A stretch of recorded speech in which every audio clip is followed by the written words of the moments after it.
Oh, here we are again now, and it's like no time has passed. Gazing out upon the sunset as it sinks into the night. Many times it seemed as though a given day might be our last. Face to face with certain death, yet somehow coming out alright.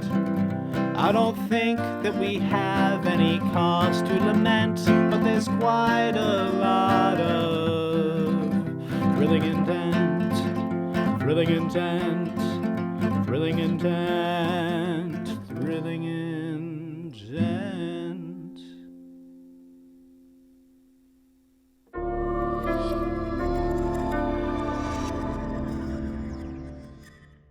The horse is standing in the middle of this towering inferno, just this still somehow put together. It hasn't managed to hurt you guys too bad yet, but the environment, God. Everything's getting a little more dire in here, and you start to realize you're locked in with this horse. Or, more importantly, you're locked in with the fire. Who's gonna do a thing? I mean, I think Mercy's instinct is immediately, because she can't be hurt by fire, to grab Harlock Nice. and pull her out of the fire and just, plop her somewhere to the south a bit. Excellent. Yeah, no, so she's gonna do Thank you, it was warm in there. No kidding! Oh my god, this is on me. I'm really sorry. You're doing the thing where you pick me up again. Oh, would you like me to put you back? No, it's fine. Yeah, that's what I thought. All right, okay, we're gonna try something a little strange here. I don't know how Mercy's power works with a burn. Yeah. How does a burn appear on someone that is, functionally a soft metal? Yes, so you will experience for the first time what it's like to be burned. Interesting. Yes. Yeah, Mercy is gonna take one of those wounds, and immediately she's like, "Oh, is that what? Oh my god! Oh, honey, are you okay? It could be worse. No! Oh my god! Harlock, Yeah. lie down somewhere! Nope, I'm not made of noodles. What? I'm at least 25% iron alloy. I know the feeling. Well done. Solidarity. Marcus or Harlock, give me a go. Tell me what you're doing. Marcus gets the high ground by jumping up onto the edge of this coal bin, and attempts to get and keep the horse's attention. Hey, Seabisc, idiot! Nice. Got him. Thank you. And I think that he is essentially pelting this thing with eldritch blasts. The man horse actually has lost hold of one of its axes and grabs you by the leg, Marcus, and whips you around up through the flame, throws you down into it, and you're like, ha, I'm fire immune.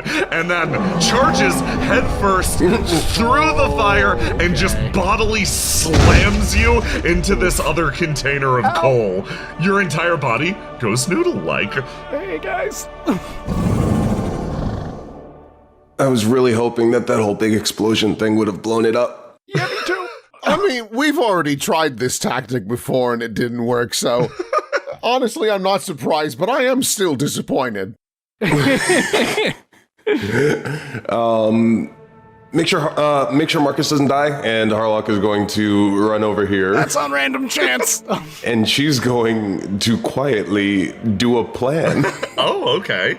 So you go over there and you start to carry about your plan. Oh boy. Mia in this case is going to she's going to run forwards to the edge of the fire, not fully engaging with it, and she's going to reach down into her pack and pull out one of her military-issued health potions. And she's gonna lob it to...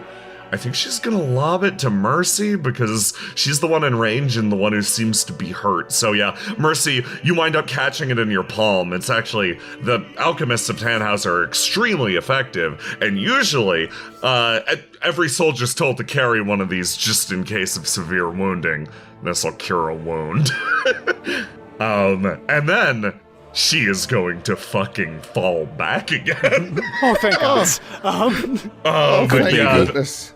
I'm trying to find things that Mia can do that will not kill her. Yeah. Thank you. You're doing great, Okay. bud. Just like next, Mia. next up, I believe it would be Mercy's go. Okay. So Mercy really wants to get this potion to Marcus because Yeah. he's the one that's most busted up. Mercy's having problems, but not nearly to the same level. Yeah. I think what Mercy is gonna do is she's just gonna try and draw its attention. She's gonna run up and she's like, I have no other choice. And she's gonna reach up and try and summon something, and she's really hoping for a wedge axe, but instead all she gets is a chisel. It's like, fine, I'll make it work. And slams it into the back of the leg to pierce the kneecap, and then punches it to go through. Oh, holy shit. Okay. So, here's what happens with the stacking horse stance that it's been doing. Your attack succeeds and successfully wounds the creature, but what the horse stance does is the man-horse smirks, and at the same time, you will also be wounded, just the same. Mercy gets in there and she does actually fully deliver that blow, but she is so focused on trying to react immediately to having a weapon she didn't plan on that she forgets this thing has 4 arms. And the thing just grips her by the head, slams her down on the ground a couple times, and then just whips her backwards, probably actually into an anvil. So you just hear this loud toom, and then just fumbles over, and just like a pretty nasty snap sound, probably her back. It's just like, oh, God! Oh. Oh boy, the horse is on the verge of death at this point. It's that last blow that Mercy struck is really like it's getting there. Who wants to go next? Good, I'll do my plan. Oh, wait, can I do one thing first? Just one thing? Oh yeah. Go ahead. As Marcus, starts trying to attempt to recover from that last blow, he spits a mouthful of acid into its eyes. So, really quickly, Harlock actually jumped into this, this coal furnace. No! Yes. It's not on. Oh, this one is on. The one over here is on. See, I can tell. And she detached her arm. And with whatever bits and baubles she kind of had on her person, including like the strap from her arm, whatever she had in her pockets, whatever she had, she actually turns her arm into a bit of a turret and creates a feeder, in which case this furnace can fire hot coal at the horse. Yeah, you managed to basically I would like to move out of the way. Marcus, you dramatically dive out of the way after spitting acid in its eyes, as Harlock takes the same technique that Mercy was using earlier and uses it to finish this thing off. Shot after shot rings out as you fire bit of coal after bit of coal, and they pop and hiss against the creature. This time, with the blow Mercy struck, it pinches to the side, one of its limbs missing, and you just unload on its body, motionless there, enabling the fire to finally catch up with it. The entire room is engulfed in flames, but the man-horse lies motionless. Marcus spits on it again. Oh, good. Now we can starve. Around this time, as the great heavy gates were heaved down, cutting off access to the courtyard, a few soldiers gathered together. They placed their faces against the great iron bars and looked out. The battle that engaged out there could only be described as fatal horse combat. One turns to the other. Crap, I feel bad for them. The other turns back. You can't, or else that thing will come for us. They shake, and look back out at the ever-growing fire. The soldiers by the entrance gather. Their gate is far heavier than the other one, reinforced multiple times over to make sure that no one can make it in, or in this case, out. They also stare out as well as the battle grows ever more intense. These guards have been stationed here to make sure that anyone who attempts to escape is reported to the proper authorities. This little section of the hallway makes for a decent and deadly trap. They, as well, look out. Heavy-lidded eyes watching the chaos unfold. However, it's rare for the gate on the housing district to come down. This little garrison on the side is meant to contain and make sure that the majority of the soldiers remain blissfully unaware of this current situation within the fort. These two have lowered the gate discreetly, however, someone actually picks up on it. One of the soldiers rounds the corner and speaks up. Hey, what's going on? They turn back over. Is that a fire? He takes another step forward, and around that time they turn around, a ruckus being caused as one after the other, people start to filter out of the room. Whoa, there's a fire, we gotta get out there! The two guards at the gate, no, stay back, hold on.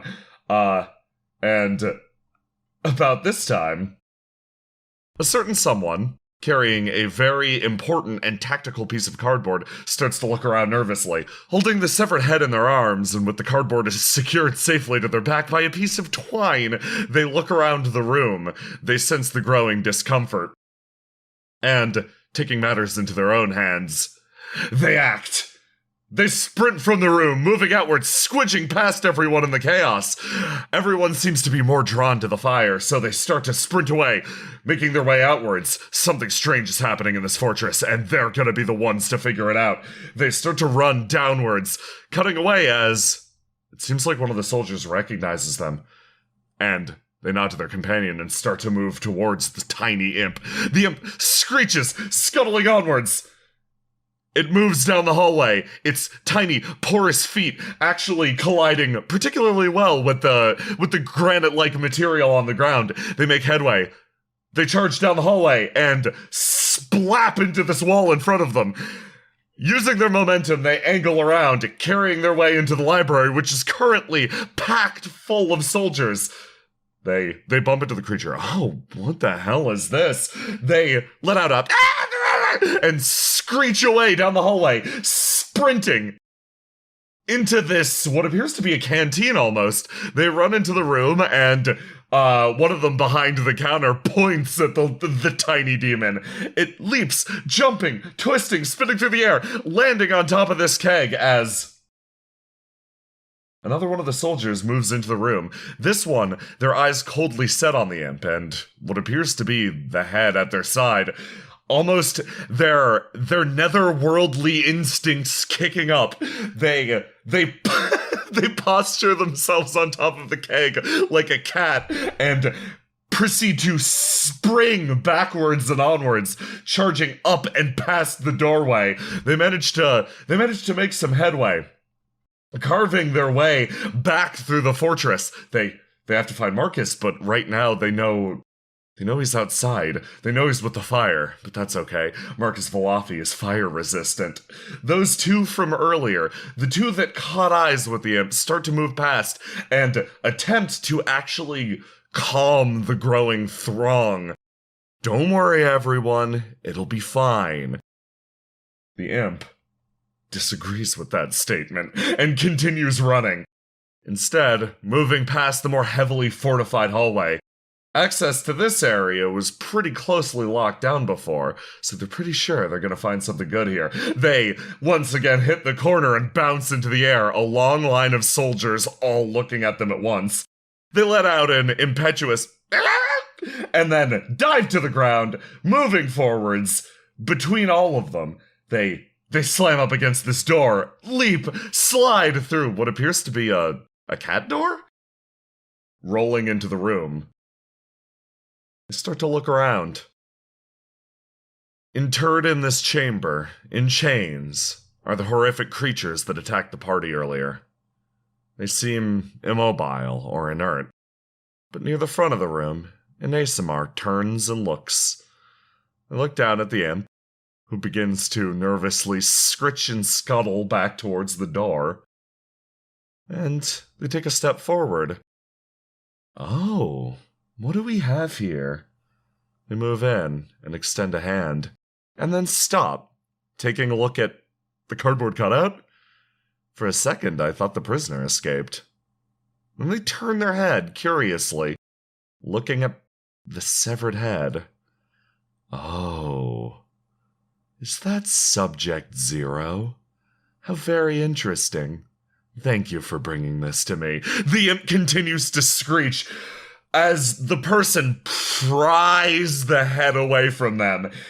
Now freed of one of their burdens, the imp manages to duck back away to freedom. The ASMR entirely caught up with their new prize.